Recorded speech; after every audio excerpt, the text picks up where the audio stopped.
Hi students, நாம் இன்றைக்கி இந்த வீடியோவில் 9ஆம் வகுப்பு பாடம் 4 பயிற்சி 4.6ல் 6வது கணக்கு பார்க்குறோம்.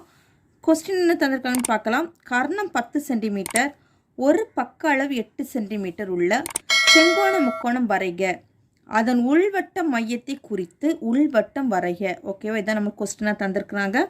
கர்ணம் 10 சென்டிமீட்டர் எடுக்க சொல்லியிருக்கிறாங்க. ஒரு பக்க அளவு அப்படின்னா நம்ம அடிப்பக்கமாக எடுத்துக்கலாம். அடிப்பக்கம் 8 சென்டிமீட்டர் எடுத்திங்கன்னா உங்களுக்கு ஈஸியாக முக்கோணம் வரைஞ்சிடலாம்.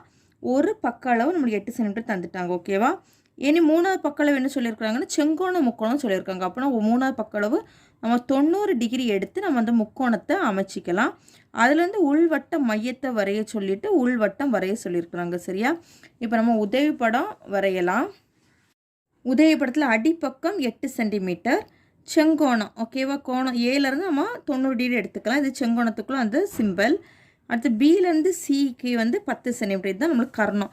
செங்கோண முக்கோணத்தில் நம்ம ஒரு நீளமான பக்கம் தான் அது என்னது கர்ணம். நம்ம நீளமான பக்கம் 10 சென்டிமீட்டர் எடுத்துக்கிறோம். சரியா, இப்போ நம்ம உதவி படம் வரைஞ்சிட்டோம். இதுலேருந்து உண்மை படம் எப்படி வரையலான்னு பார்க்கலாம். ஏபி 8 சென்டிமீட்டர் எடுத்து கோட்டு துண்டு வரைஞ்சிருக்கிறேன். இப்போ ஏலேருந்து 90 டிகிரி எடுக்கணும். ஏலேருந்து 90 டிகிரி. ஏல பாகைமணியோட 0 ஒண்டி இருக்க மாதிரி வச்சு 90 டிகிரி எடுத்துக்கிறோம். இப்போ இந்த ஏ வழியே நம்ம 90 டிகிரிக்கு ஒரு கோடு ஜாயின் பண்ணிக்கலாம்.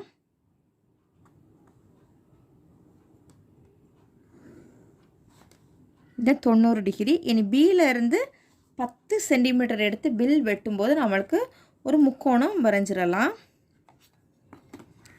பியிலேருந்து 10 சென்டிமீட்டர் எடுக்கிறோம்.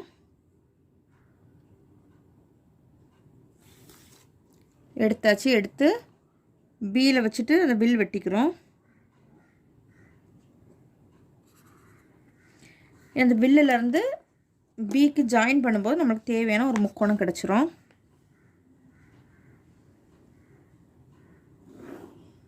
இது சி, இது 10 சென்டிமீட்டர். தேவையான முக்கோணம் வரைஞ்சிட்டோம். இனி ஏதேனும் 2 பக்கத்துக்கு கோண இருசம வெட்டி எடுக்கணும்.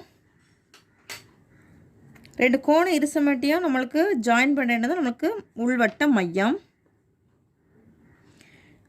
கோண இருசமட்டி எப்படி வரைகிறோன்னு பாருங்கள். ஏதாவது ஒரு அளவு எடுத்துக்கோங்க. அளவு எடுத்து இப்படி ஒரு பெல் வரைஞ்சிக்கோங்க.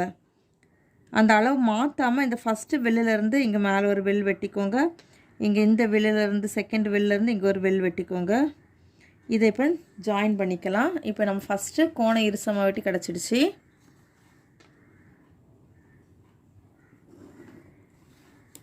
அடுத்த செகண்ட் கோண இருசம வெட்டி இந்த ஏல வச்சுக்கோங்க.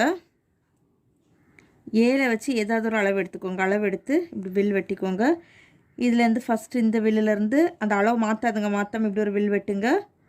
அதே போல் இந்த வில்லிலேருந்து இப்படி ஒரு வில் வெட்டிக்கோங்க. இதை இணைச்சிக்கோங்க.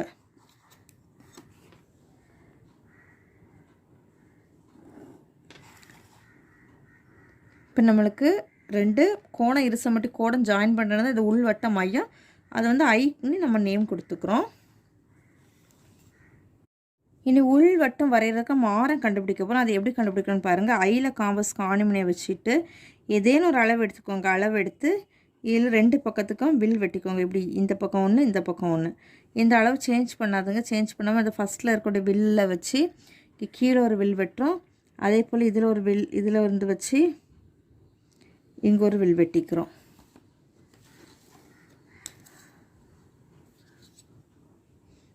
இதை ஜாயின் பண்ணிக்கலாம். ஐயில் வச்சு இதை ஜாயின் பண்ணிக்கிறோம்.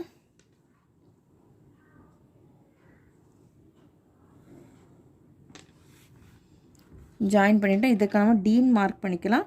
இப்போ நம்மளுக்கு ஐக்கும் டிக்கு எவ்வளோ தொலைவு இருக்குன்னு பாருங்கள். டிஸ்டன்ஸ் அளந்துக்கோங்க. நம்மளுக்கு கரெக்டாக 2 சென்டிமீட்டர் இருக்குது.